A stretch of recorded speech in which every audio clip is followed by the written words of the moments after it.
Hello, everyone, and welcome to the 2023 Virtual Diversity Career Fair. My name is Emily Dean, and I am the manager of Talent Pipeline at CFP Board. Today, we are joined by three industry leaders and subject matter experts on our topic of making a career change to financial planning.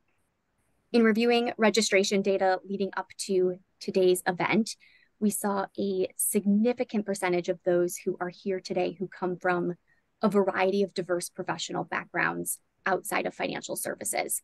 So we have folks here right now who are realtors. They are in sales or marketing.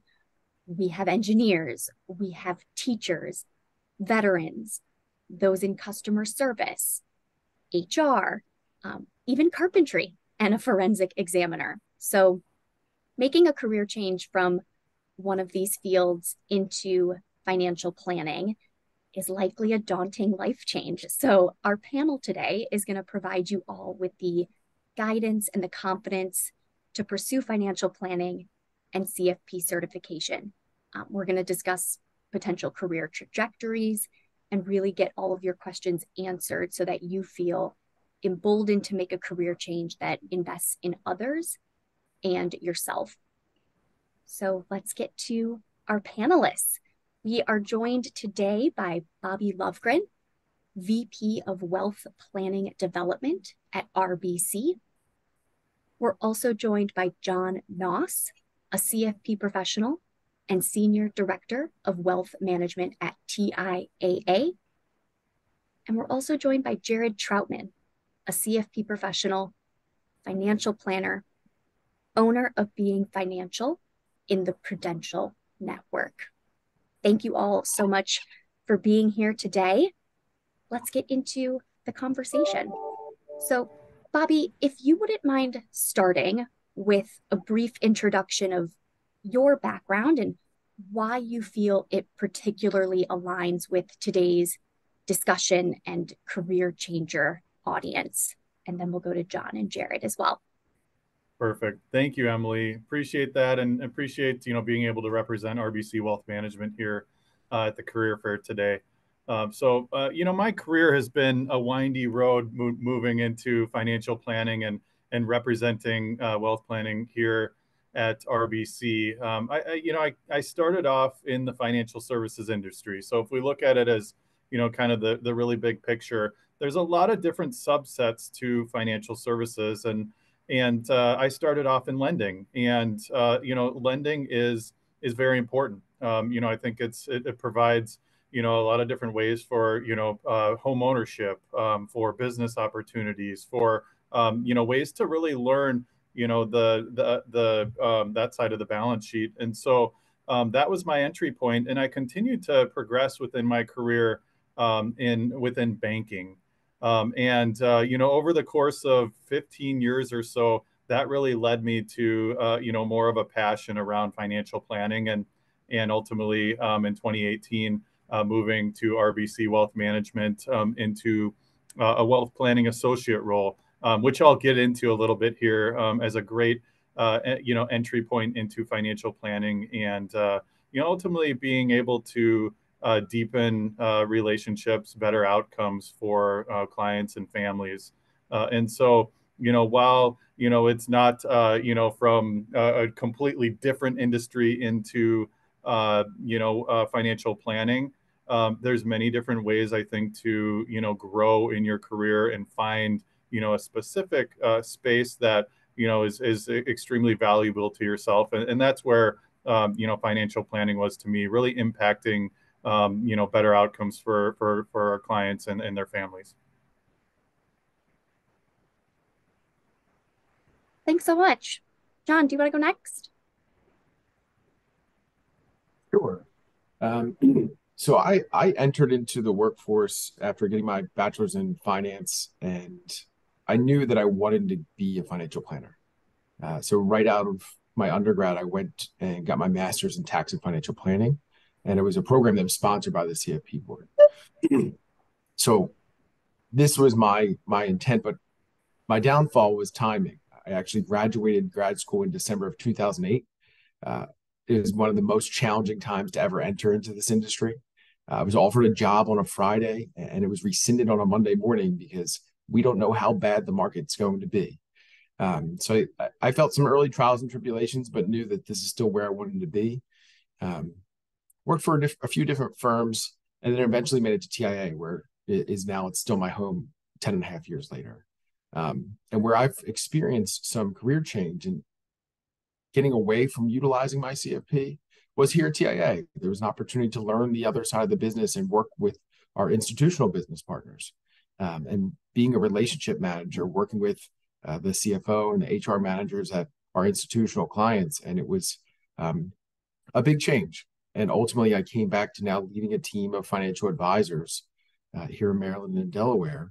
And without my CFP, I'm not sure that would ever really have come full circle back to where I wanted to be. So an interesting path. Absolutely. Thanks, John.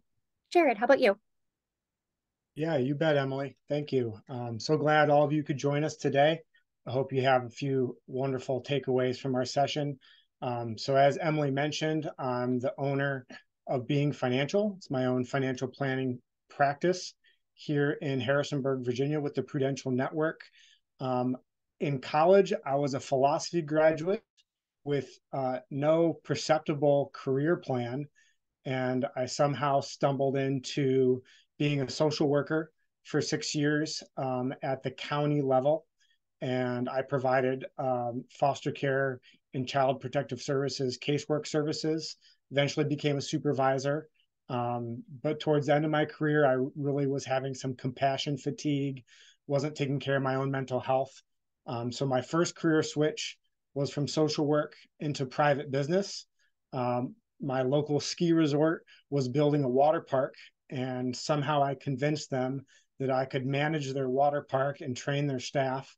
So I then had 6 years in the water park business of being a general manager, a regional manager, and actually at the height of my career, building a small water park in Nacogdoches, Texas for my company. And at that point, although I was the coolest dad in the world, managing water parks, I had a bit of a midlife financial crisis at the age of 35. And I really was starting to ask some questions around, why did I have two successful careers, but not the financial security that I was really hoping for and dreaming for? And so at that point, there was a couple of sparks that led me to pursue becoming a certified financial planner. And I'll share a little bit more about my story in the ensuing questions. Thanks, Jared, so much. So let's kind of just recap a little bit. There was a lot of storytelling in there, and I want to dive a little bit deeper. So, Jared, let's start with you. Social work to water parks to financial planning. If you could kind of even define further for us, like what sparked that interest in financial planning? And what was the first step you took to take that interest and put it into action? Like, what were those defining moments you had that led you to know you needed to make that career change?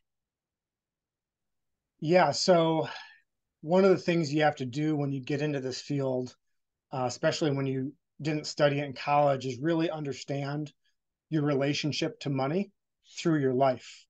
And I was fortunate enough that my grandfather gifted me like 5 shares of Exxon stock, when I was a child. And magically, this massive company would send me a dividend check for like $3.60, once a quarter to this like 10-year-old kid. And I remember getting these checks and being like, this is magical. Like, how is Exxon sending me money? So that was really my intro into the world of investing and trying to understand how this system worked. But what really sparked it was that financial midlife crisis. My wife was pregnant with our third child. I was living in a state nowhere near my family. Like I mentioned, I felt like I had success, but not the financial security that I wanted. And so I just started reading a lot of personal finance literature. I realized through that process that I could combine some of the people skills communication skills that I gathered from the social work industry, plus some of the leadership skills that I gathered being in the water park industry, and make a real go at providing people with actionable advice, like life-changing advice. So I left my job. I packed up my possessions in my old Dodge Dakota. I drove 5 states away to a city I'd never lived in before. And I started going door to door to every financial firm in town saying, "Hi, my name's Jared Troutman. Here's my resume. I'm going to be a financial planner." And through that process, I landed a job replacing a secretary of 20 years. And my first job was answering the phone, doing the forms, and making the coffee. And so that's kind of how I got my foot in the door. But really, what sparked it was, the kind of like re-examining my life choices and then trying to do something that was better in alignment with my skill set. We'll dive into that skill set in a little bit. But Bobby, kind of same question for you. Again, what was that first step you took to translate interest into action for financial planning? Like, what were those defining moments you had to make a career change? Sure. I love this question because it really kind of speaks to maybe more of you as a person and how that reflects on what you're doing in a profession. And there's many different reasons for, a career change or looking for a different role. And some of those things are through more challenging times. It's not always that you just receive a promotion and on to the next thing. There's questions that you may consider as to why am I doing what I'm doing, or how is this reflecting on my family. And as Jared had mentioned, very similar in that nature for me. I started having conversations with my wife, with my kids, who were fairly young at the time, but we were talking about these things because I felt like I was going into the day-to-day function of my job to support my family, and it was affecting my well-being personally. And so that's where I started to question, actually, what do I love? And how does that reflect on how I can be the best person I can be day in and day out as I go into my profession? And that really came down to relationships. So as I had mentioned, I've been in the financial services industry, but to me, it was at times a little parceled. So, solution based, as I'd mentioned, into lending, or solution based into different types of banking products. And as I started to have more and more conversations with others, I realized that I wanted to be able to help people in their entirety, within their livelihood, how that affected their financial well-being, and then how that allowed them to live, a more with more clarity or more purpose, more direction, those types of things. And this business and financial planning absolutely does that, because you are looking at the entire picture. You're not just looking at one thing, and so those were the sparks that really transitioned the thought to the idea of movement for me. And in 2018, I moved from JP Morgan Chase to RBC Wealth Management with the purpose of more conversations centered around financial planning, and looking at that entire financial picture, to help clients with more purpose. And that's what I get to do each and every day. I started off as a wealth planning associate in Denver, Colorado in 2018, and continued to really progress into a role now where I lead planning across RBC and the Wealth Planning Associate Program, which I'll talk about a little bit more detail. But in Minneapolis now at our corporate headquarters, and really get to lead a team of planners across the country. Thanks for sharing that, Bobby. A bit more of a wanting to develop deeper relationships, more holistic approach to the people you were serving through financial planning. So I love that. Thank you. John, I'm going to go to you now. Let's talk about those transferable skills. What transferable skills did you have that you've seen applied from a former career now into a more financial planning driven career? What are those transferable skills? Certainly.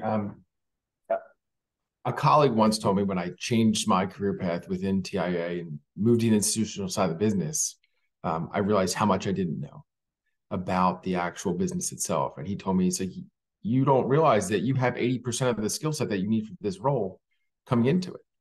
And it's the ability to talk to clients.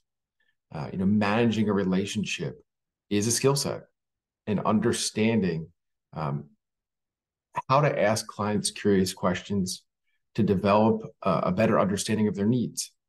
And that communication skill is invaluable. If you're going to work in personal finance, and honestly anywhere in your career, you're always selling yourself, but you're always communicating. And it's that ability to communicate clearly, and understand psychology of how to gauge a client's needs and when you need to listen versus present. It's not always about having the smartest thing to say. Is the person across on the table willing to listen to what you have to say? And that skill set is something that I was developed. I was coached on thoroughly early in my career. And it really helped me just have a strong grounding when I made that pivot in that point in time, and took a jump and a leap to change a direction, which ultimately worked out well. So it's that ability to communicate that really kept things consistent for me. Absolutely. Listen more than you speak, for sure. Bobby, what would you like to contribute in terms of the transferable skills that you feel are applicable from different careers into financial planning? I know you work with a lot of career changers and have hired even some career changers within your role. So tell us a bit more about what really stands out to you potentially as skills upon a resume. Sure, absolutely. So I would echo what John said as far as communication. And I would also say that, in terms of different types of professions, no matter what you're doing, it could be, more technical in nature. It could be, that you're not working, as much in teams. It may be individual efforts, but you're still communicating and you're still in relationships with others. And that even goes to the point on the personal side. And relationships, matter, not only in how you're communicating with people, but what you're communicating. John had mentioned, kind of that skill set of being able to, articulate something to another, and our clients, they're looking for, valuable ways that we can, seek or, offer advice, but it's hearing what they're saying that's more important to be able to offer that advice. And that's a skill set that, I think runs through and through in communication with others. You can think of within your families, how are you interacting with each other? How are you hearing, what your spouse or significant others are saying? And then how are you working together? So relationships absolutely matter. I believe, within this business, there's a lot of different ways you can, find resourcing. It could be mentors. It can be, the CFP board has some amazing resources on the website. And but in some of those conversations, I think sharpening the tool on, kind of on relationships, and then using these resources to then add value in conversations with people. Thanks for bringing up those resources, Bobby. Yes, we do have our candidate forum. So for those who are candidates for CFP certification, if you want to build your network, gain some encouragement, some mentorship, learn about anything under the CFP certification sun, the candidate forum is a great place to kind of be a part of the online community. And then, as Bobby mentioned, also our mentorship program here at CFP Board is specifically outlined to help folks as they try to pass the CFP exam. More on those resources later. But Jared, I wanted to also ask this question of you, if you don't mind, since you have really vast career-changing experience as well. And, what transferable skills did you see from social work and from managing a water park that you feel have been applicable in now your role as financial planner? Yeah, I think John and Bobby hit the nail on the head. I mean, obviously the communication skills and the relationship skills from my social work days, but also attention to detail. When you're working in the government, attention to detail is required. I think that's also required when you're handling an individual or a couple's entire life savings. Details matter. But also what I learned in private industry is a lot about leadership. And I think leadership is maybe a little undervalued in the financial planning or advisory world. Even if you're just a leader of yourself, leadership is really important. But also leadership applies to how you work with your clients. We can design a mathematically gorgeous model or financial plan, but if we can't lead our clients into actually making a change and influencing them just to take a baby step, then it really doesn't matter. So if you've got leadership experience in any industry, that totally applies to what we're doing. Absolutely. Thanks for sharing, y'all. Let's get to our next question. Let's dive into some obstacles that you've faced during your career change and how you overcame them. For instance, I even saw a question come up in the chat for this webinar session about gaining experience hours as a career changer. Jared, would love to hear your perspective on that obstacle specifically and others that you may have faced during your career change. Yeah, sure thing. So we could probably talk for hours just about this, the three of us or four of us, but just to get to the point, I always have it's a me against me mindset. So as I made the career change, I looked out at other people and be like, geez, this guy's been practicing since he got out of college. He's got this massive practice. Like, I'm super jealous. You can't think like that. Like, you just have to get incrementally better and be the best financial planner you can be every day. And so I went in with that mindset, like, how do I get 0.25% better every day in terms of my financial planning skills, my communication skills? And from that process, I just started to gain a lot more confidence. Who wants to hire a social work, philosophizing water park guy? Like, how could I sit in front of a financial guy and explain to him that I'm going to be a great financial planner someday? But if you believe in yourself, if you know this is what you need to do, like, you can get over that head trash that you're having. I mean, everyone's got fear, everyone's got doubts. Everyone, has those cognitive biases that the internet loves to talk about. You just have to find a way to challenge yourself to do hard things. If you're afraid of something, that means it's indicating you should head in that direction usually. We're all dealt a certain hand in life. We can't change what that hand is, but we can certainly change how we react to it. So that's my quick personal, how do I get over the big obstacle in my life, which is basically, my mindset shift. But specifically for the person that sent this question in, how do I get experience hours? They're not sure if answering phones or cold calls is part of the path to financial planning. I would argue that it is. There's no perfect path into financial planning.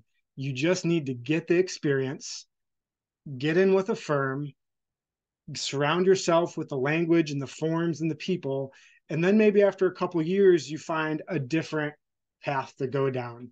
I would encourage you to get any experience that you can get, even if it's not ideal. Because I know in my journey, I had 3 locations that were not ideal until I got to where I'm at today, and I'm much happier. So you're going to have to go through some difficult steps to get to where you ultimately want to be. I hope that helps. It really does, Jared.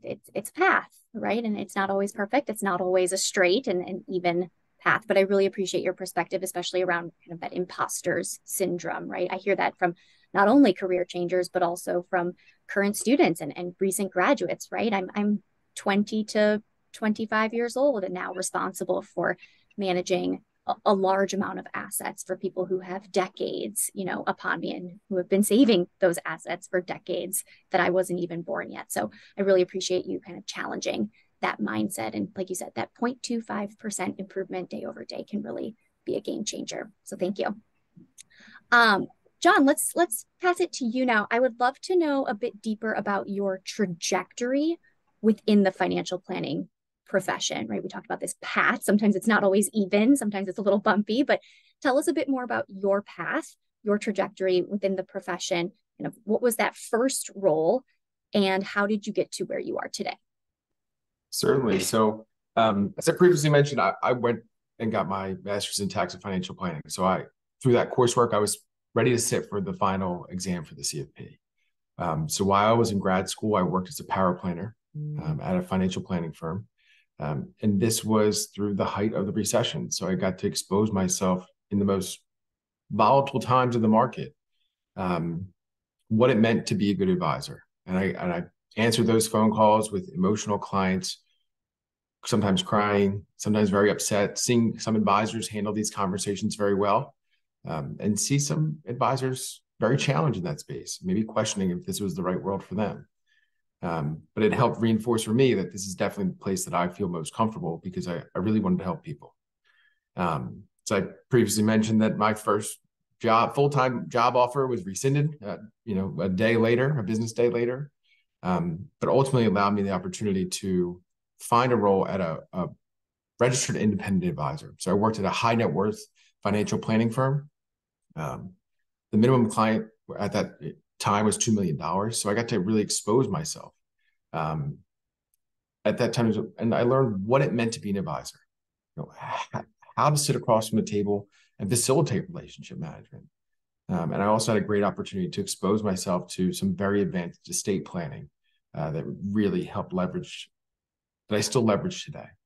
But I wanted to be that lead advisor. And in this field, it's very difficult to be young because clients look for someone with that age-old wisdom. But I wanted to get more into a sales role, something that I really felt that I could be successful with. And that's where I wanted my career to grow. And I was frustrated working at a smaller firm. It's very elite style clients. We're really doing some high-end work, but there was a floor. There wasn't much space to grow. I wanted to find a large firm to work for. I did a pit stop in a large brokerage house, working in a call center, and I quickly realized that my morals didn't align with theirs, and the culture just really wasn't a good fit for me. Just seeing, what some of those off the phone conversations that I would observe, it just wasn't for me. And that's what ultimately landed me at TIAA. And honestly, that's where my career began to thrive.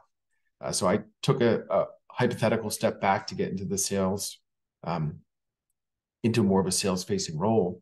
And then I ended up at TIAA as a financial consultant. So 4 days a week, I would go from campus to campus, meeting with 7 to 8 people per day, and really just giving the best financial advice possible and counseling and educating clients as to what their potential gaps and cracks were and how I felt that it could help them. And I realized that's where my career started to thrive. I realized that this is the place where I wanted to be, and sitting right across the table from someone, helping them. And honestly, it was one of the most rewarding places because they come back and thank you after the fact and say how impactful that advice is. And it was that still to this day is for me the pinnacle, is how can you sit across from the table and help someone. I again wanted to grow my career. I looked for leadership opportunities, and I was getting to final interviews and wasn't getting them. And I think the best advice I can give you is also you have to find good mentors. You want to grow your career, you have to find someone who's willing to invest some time to not just coach you and tell you what you should be doing, but mentor you and help you evolve to identify where you want to go and how you're going to get there. And that's how I changed my career path. At TIAA, I switched from doing this one-on-one counseling as a certified financial planner, helping guide individual clients. And the advice that was given to me was go learn the other side of the business. If you want a leadership role, if you want to manage a team, you're going to have to learn that other side of the business because you can't get management skills without being a manager. So you need to get that first job as a manager. And it was frustrating, but eventually, at first I said, I'm not interested in doing that. But I sat back and I had some tough conversations and I realized this was the right opportunity and I took it. So I moved from Hoboken, New Jersey down to Washington, D.C. and worked as a relationship manager for 2.5 years, learning the other side of the business and really exposing my lack of knowledge and recognizing that if I could work hard, stay focused and tell clients, let me do a little bit of research. I can find the answer and I deliver. And within a day or two, I turn around and make sure that I got them the answers they needed. It really helped level up my career, and now had an opportunity with some changes and reorganizations that were happening, a role open to lead a team of financial advisors. So now I lead a team of 13 advisors in Maryland and Delaware, and couldn't be happier that I took some of those risks in my career, took some of those chances. But ultimately, if you put your head down, and you work hard, and you're honest, it can really take you places. And right now, it's very rewarding to I don't just deal with my problems; I deal with 13 other people's problems, and I own them as my own. And it's been one of the most rewarding things because it's all for our clients. And at the end of the day, that's always what I wanted to do.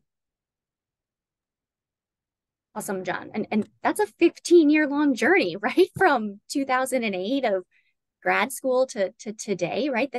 It's not something, admittedly, right, that happens in a blink of an eye. So it definitely takes time. And like you said, it takes that investment in yourself and wanting to have that career growth. But what I really love that you said was, you were interested in sales, but it also sounded like you were educating, right? And you were counseling. And so financial planning and tax and estate, it's so much more than just understanding the numbers. It's about seriously caring about clients and their financial well-being. So thank you for sharing that and for your continued growth now, paying it forward to the next generation of financial advisors.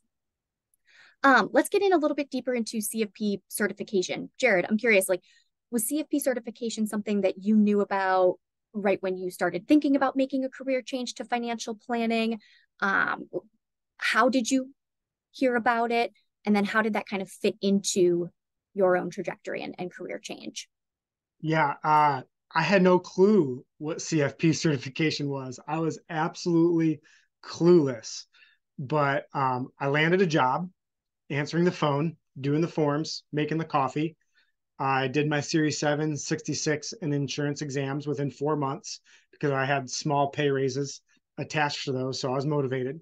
And all of a sudden, after 4 months, I was quote unquote a financial advisor, which is laughable because I knew nothing. I passed some exams, but through that first year, I somehow, through CFP marketing or just industry magazines that showed up at this firm that I was at, I learned about the CFP. I realized that what we were doing was very simple retirement account projections, but wasn't comprehensive planning. So I consider comprehensive planning to be you spend just as much time on the stuff that doesn't compensate you as you do on the stuff that does. So you spend time talking about estate planning and disability insurance and all these other topics that you might not earn a dollar on. And so once I realized that, I explained I needed my CFP. Ownership asked me why, and at that moment, I knew I had to change firms. So I found a financial planning firm led by a CFP. As soon as I got that job, I enrolled with Bryant University. I started doing the college exams, and I did my test prep with Brett Danko. And through that process, I realized that the college, the coursework is separate than strategy for test prep. And if Brett Danko told me to go run 20 miles and do 50 push-ups, I ran 20 miles and did 50 push-ups. If he told me to take 3 practice exams this weekend, I took 3 practice exams. And so, as I prepped for the exam, I was getting low 60%, some high 50% on those practice exams. Eventually, I worked up to mid 70%. Occasionally, I would get like an 80%, and I'd be like super excited.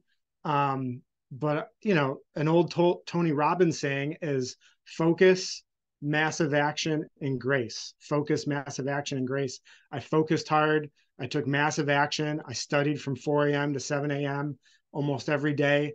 And when I walked out of that exam, I knew I passed it. There was not a doubt in my mind. But if I didn't pass it, I knew I was going to sign up for the very next exam, and I was going to marshal more resources towards passing it, because honestly, I knew there was clients out there that needed me to be a CFP. I knew there was clients out there that were going to be relying on being financial to help them solve some of their financial worries. And so when I got the pass, I was super happy and ready for the next thing. So awesome. Thanks for sharing, Jared. John, how about you? You are also a CFP professional. What has, having the CFP marks after your name, what type of impact has that had on your career?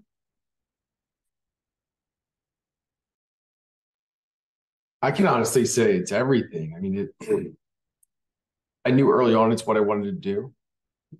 So I took that path and I made some of those sacrifices to go right to graduate school and be able to sit down for that comprehensive exam.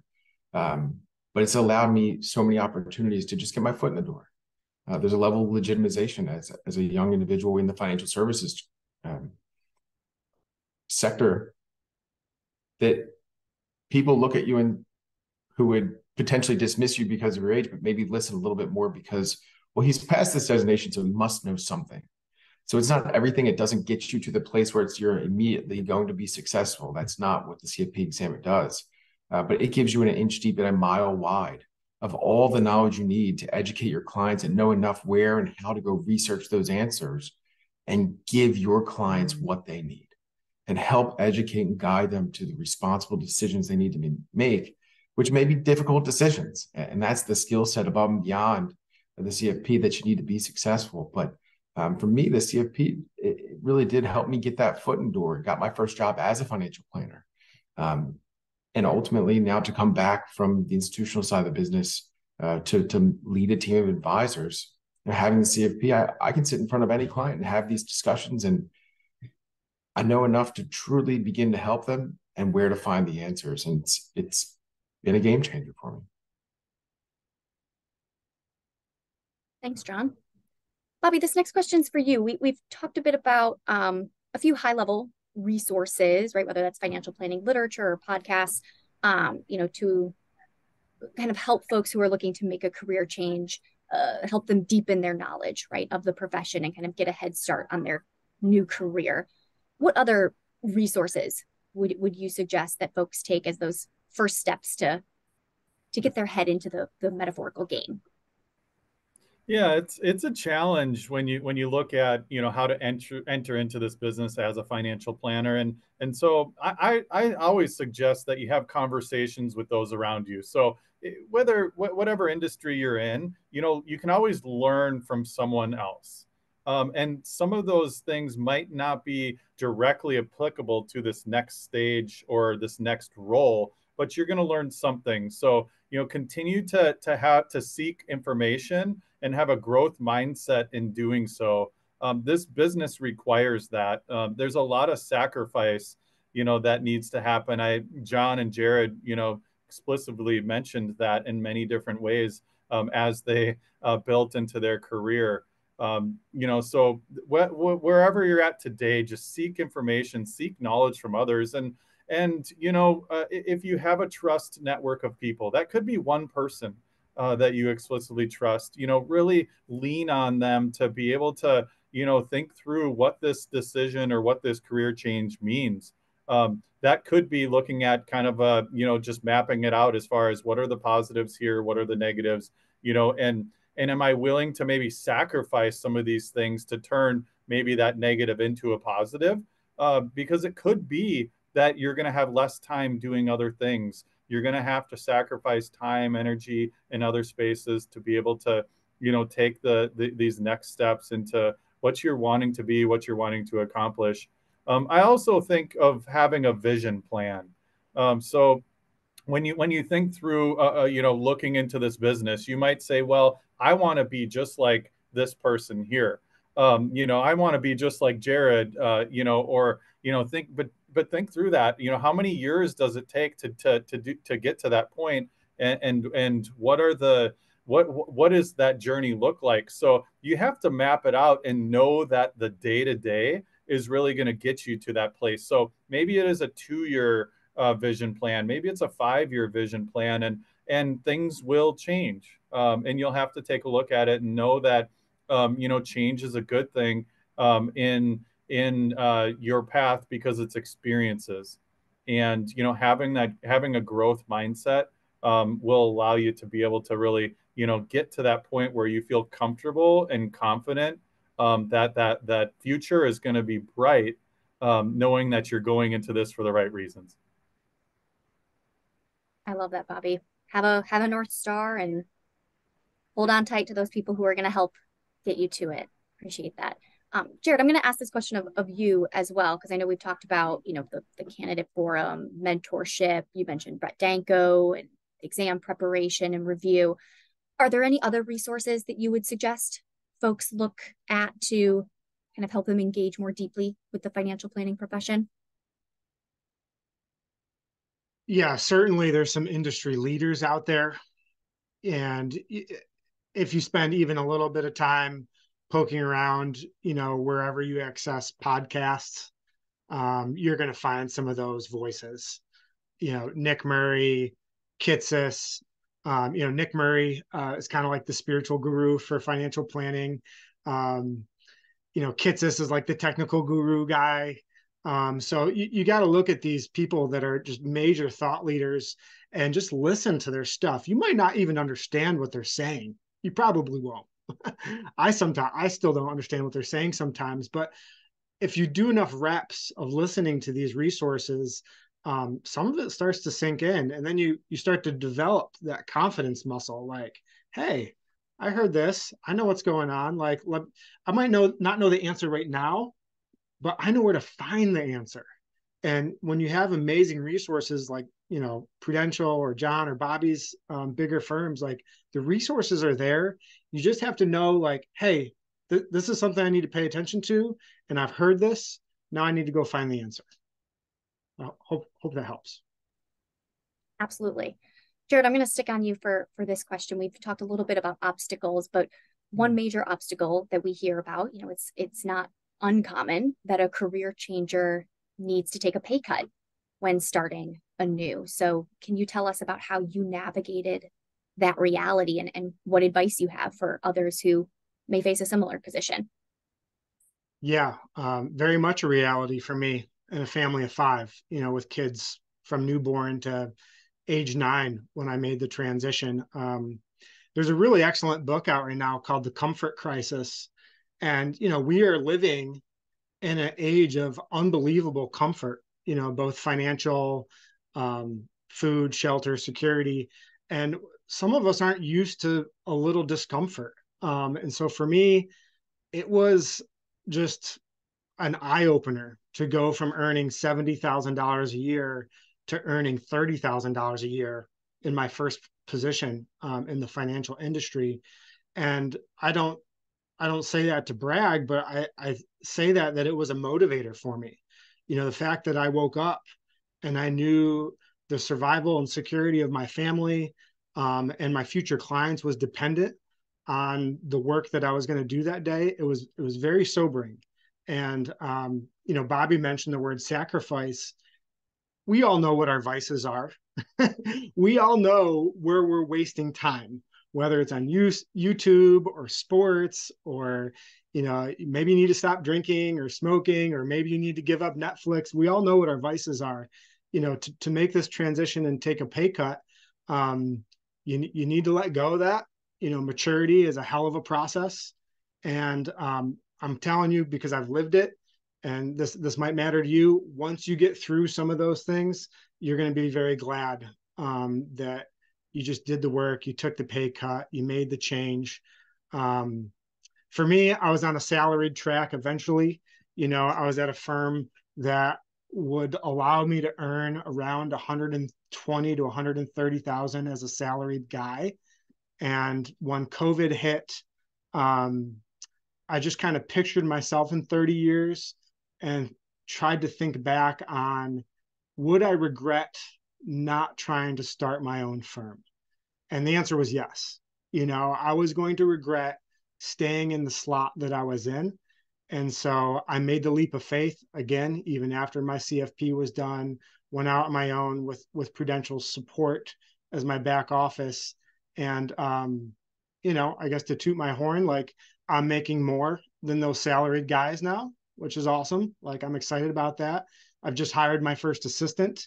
I'm mentoring other people in the profession, and I'm getting opportunities to speak to people that, want to do what I do and what I'm passionate about. So I think it matters to you folks, because yes, the pain of a pay cut, it's not fun, but you can survive discomfort. You can do hard things. And I hope that's a motivator for you. Thanks, Jared.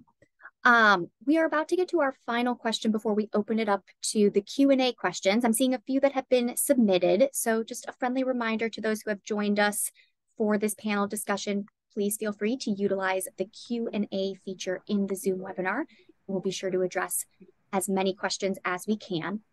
My last question, though, is for Bobby. So this panel, right, we recognize that it itself lacks gender and racial diversity in its makeup, right? So Bobby, can you tell us about how your firm and your role are diversifying the workforce, by closing the gender and racial gaps in the financial services industry?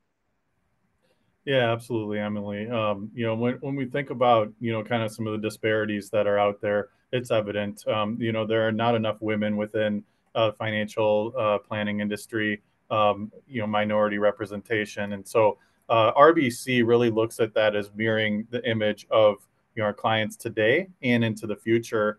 Our wealth planning associate program that we've established really represents that and looks to bring in the people that are going to be serving the next generation of clients that are here today, whether that's people that are coming into wealth through transition of wealth or building their own wealth.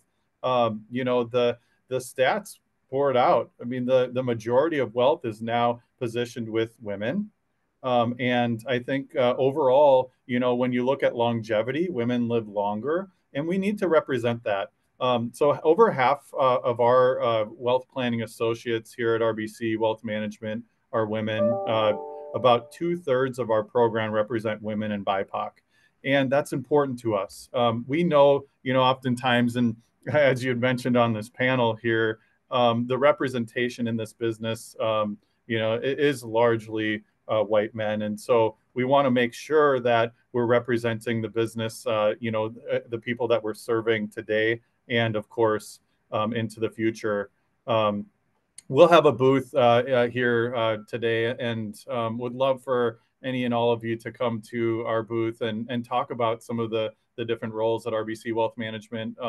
There's a lot of different entry points, some great firms that are represented here today.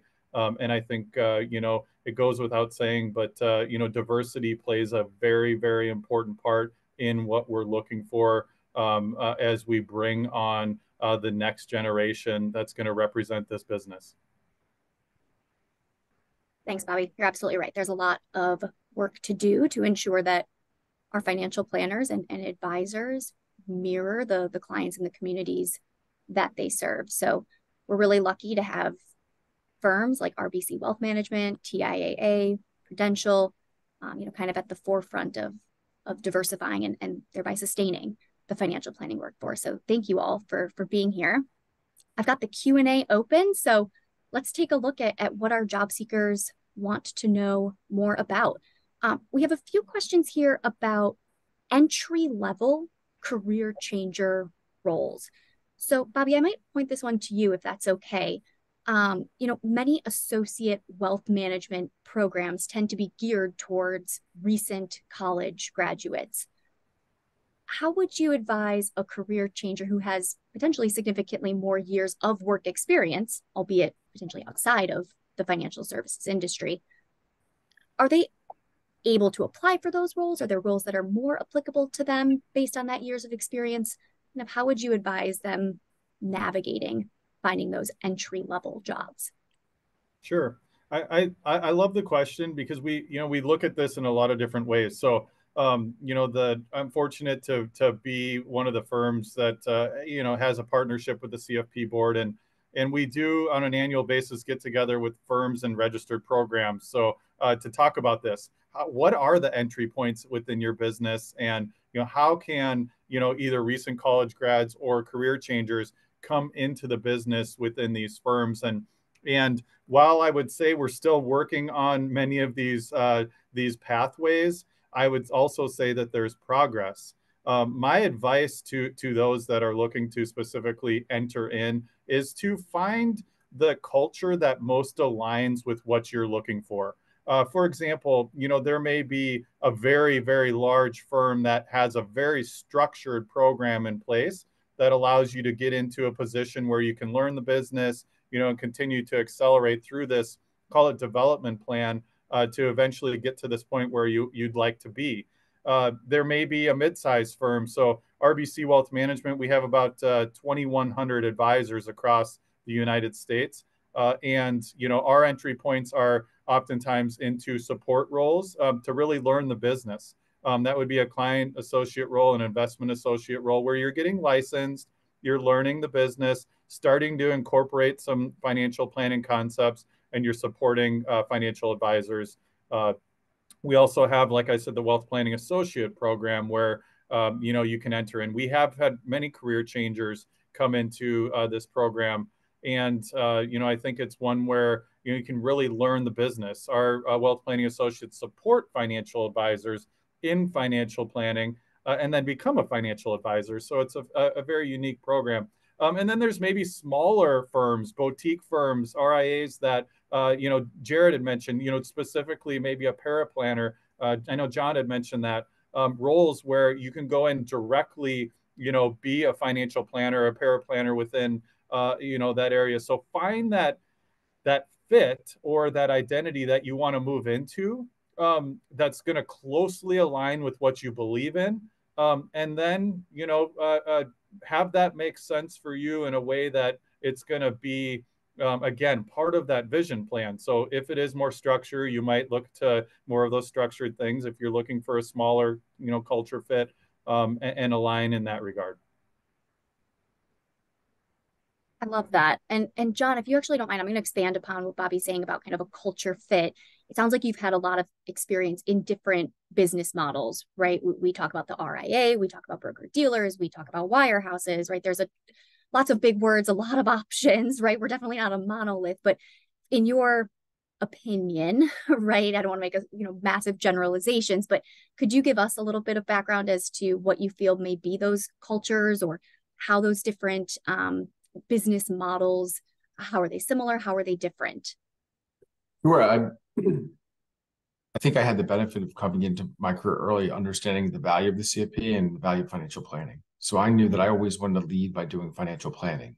I didn't want to just sell somebody a product. And you'll find that out there. And I think if you're early in your career, you have to find what you identify with, what's important to you, what are your morals, and try to find an organization that aligns with that. Finding a role, right? Even if you're a career changer, a call center is a fantastic place to prove that you have the ability to communicate with clients and you can quickly grow into new roles. I did it by being a power planner, by being an associate advisor, right? That secondary person, or potentially even, if you get your CFP and prove that you pass those tests and have that knowledge, someone would hire you as a financial planner, even if you're not client facing. I believe maybe that's what Bob's team does. I mean, you're looking, if you have this knowledge, and you can exude that you have a level of knowledge and you want to grow to be a one-on-one advisor and be client facing, you might not be able to start in a client facing role. You might have to earn some of that experience to get there. And you have to be willing to take that step back to really expose yourself to a level of experience to build on and really grow your career. Thanks, John. Our next question, we've talked a lot about mentorship. One of our job seekers wants each of you to tell us more about the mentorship programs that are within each of your individual companies. And then I'm seeing actually another question that kind of, I think, builds off of it, kind of highlighting the support systems that you have specifically for diverse populations. What do you have set up that you feel is really going to allow those populations to excel? I can start. Go ahead. Yeah, John, why don't you go first? And then Bobby, if you want to take it from there. Thanks. Sorry, Bob. I would, we have what's called business research groups or business resource groups. So, we identify in different segments to allow for people in a diverse platform to show up and communicate what their challenges are and how they want to grow their careers. And it's a great opportunity to align with like individuals, but then also identify people who are like you, who could be a good mentor. When I started TIA, I found the young professionals. That was the business resource group.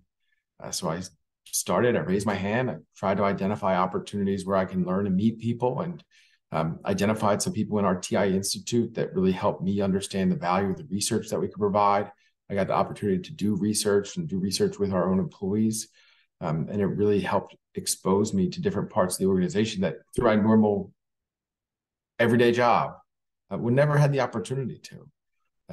So it's a great opportunity to try to find a good mentor. There's formal mentorship relationships, but there's also the informal. I think you can likely get the most value if you can find those informal mentors who you seek out, and you can give them your value proposition of where you want to go and why they're the right person to help you get there, and ask them for their time and show up prepared, show up with questions. It's not for them to come to you and say, this is what you should be doing. If you really have a mentor relationship, you should be asking the questions of, how do I get to where I want to be?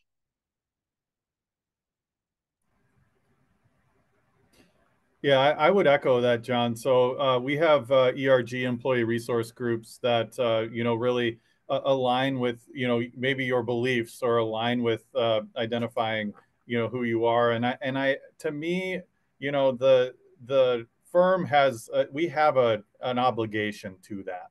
And it's not only that, we have a roadmap of what diversity means at RBC Wealth Management.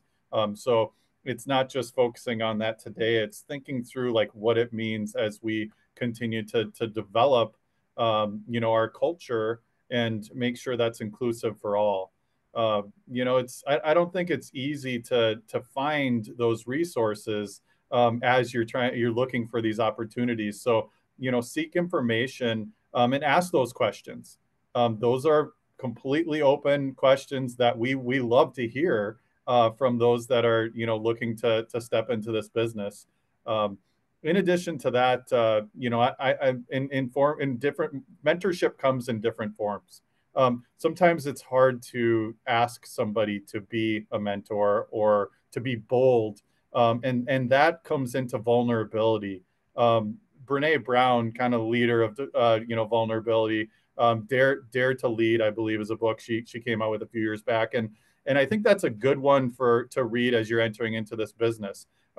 Vulnerability sometimes can be cast in a negative light, but when you look at it in terms of business and function to be able to help clients achieve better outcomes, or work with the others around you, you need vulnerability to be able to grow into what you want to become. And so I think that's a great way to look at this is, when you're seeking out a mentor, sometimes you have to be vulnerable to ask, and have someone, be there to guide you into that next space you're looking to be. Thanks, Bobby. We've got time for one final question, and I'm going to point it at Jared, but Bobby and John, please, if you would like to contribute as well, feel free. We have questions about career changers who pass the CFP exam. So how do employers look at a career changer who's passed the CFP exam? Are they considered knowledgeable to be client facing from day one, right? Like, would passing the exam be quote unquote enough to look for a job, if that makes sense? 100% yes. Right. 100% yes.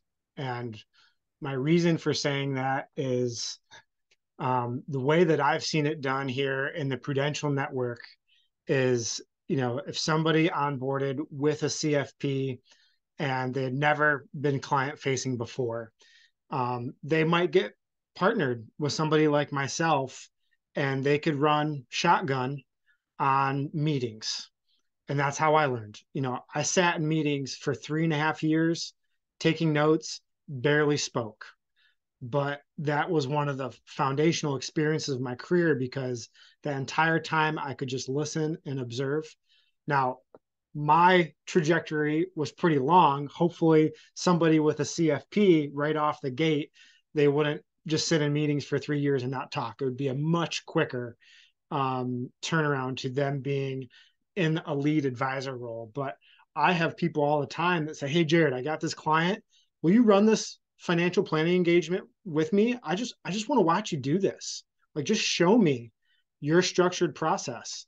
that exactly mirrors what the CFP board is recommending. And I love doing that because there's no secret sauce. It's just hard work, compassion, attention to detail, knowing the tax environment. And I'm happy to share that with anybody that needs mentorship. So if you've got your CFP and you've passed the exam, like, you just need to show up and somebody wants to work with you. One of these firms wants you and they want to help you, on your journey. I don't know if Bobby or John, you have anything else to say about that, but that's definitely what I'm seeing here in the Prudential Network. Bobby, John, anything to add? I mean, I think Jared summed it up really well. If you can pass that CFP, you've established some form of legitimacy. But it's above and beyond that. That's not just the only threshold. You have to have the ability to communicate, to go in to show that you have the ability to speak to clients. And that's something that you're going to have to exude strongly in an interview setting and face that and put that on that challenge on the table. Right? Like Bob said, be vulnerable enough to say, I recognize that I don't have this client-facing experience, but this is why I am right for this role. And this is the experience that I've had and why I have the skill sets that align with the CFP to be a great advisor. And don't be shy to be that second advisor or that associate advisor. It's a great experience. Early in your career, even if you are a career changer, this is the half step back you might have to take if you really want to get to where you're going. That's great. The CFP can be the core, and you just continue to add layers. And those layers can be many different things. While I completely believe that, passing the CFP exam and having that certification can be a core focal point in your career, you're going to continue to grow and develop and mature, to make sure you're staying ahead of this business, whether that's from an industry perspective, legislation, geopolitical, you name it. There's so many different things that you're going to have to stay ahead of, but this can give you the strong foundation to have a very, very successful career. Well, thank you, Bobby. Thank you, Jared. Thank you, John, so much for your time and your wisdom. I wrote down a lot. I learned a lot of great nuggets from each and every one of you. So thank you again for joining today. To all of our job seekers, employer booths are open. They are ready to talk to you so you can start applying for jobs, learning more about firms that are hiring today. So we will be waiting for you in the platform until 4 o'clock. Let us know if you have any questions, but thank you so much for joining today. Have a good afternoon, y'all. Thank you. Thank you.